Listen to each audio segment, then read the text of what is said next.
Do you think or believe that this pope being the first Jesuit pope is the last pope? And do you have any videos or discuss any of the Jesuit influence upon the Catholic Church? Thank you. Oh, yeah. This is a topic I love to go into, and I rarely get asked about it.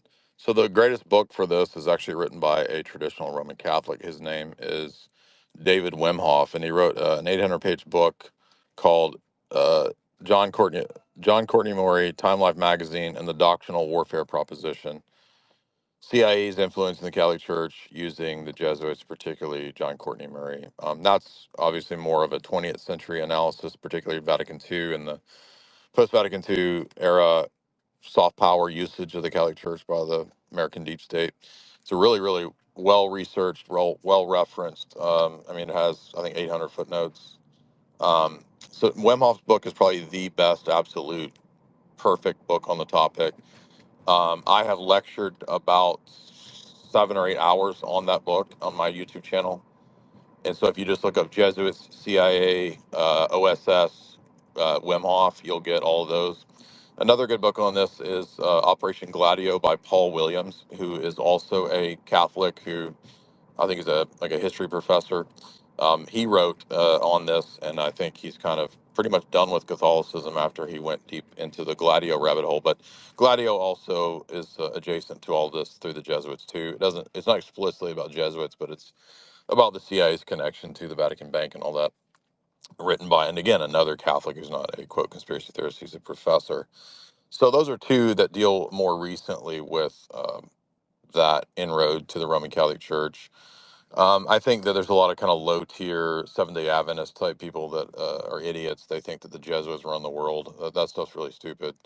But the Jesuits do have a role to play in kind of influencing the Roman Catholic Church to be what it is nowadays with this hyper liberalization, especially with Francis. I think Francis is really the ultimate example of that. And, he was already kind of allied with the CIA in Operation Condor.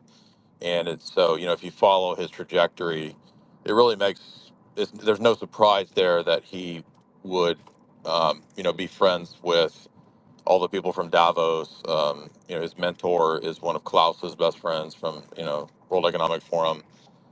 He promotes the United Nations, the World Economic Forum values and ideas. So I think it's pretty transparent nowadays. If you talked about this a while back, oh, you're crazy. It's crazy coup plan.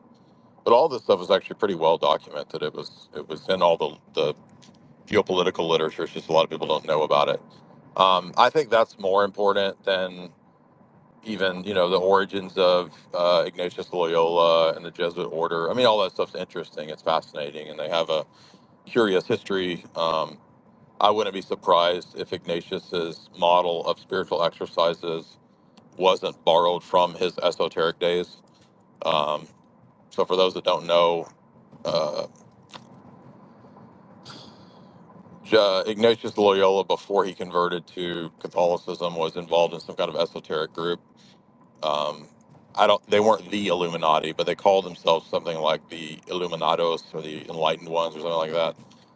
And I'm not even saying that that necessarily means his conversion wasn't genuine. I mean, he could have been fully genuine, but regardless, he did bring a lot of those spiritual practices, quote unquote, into the Jesuit order. And then that became something that was very useful for cell networks and intelligence networks. So there's a long history to this.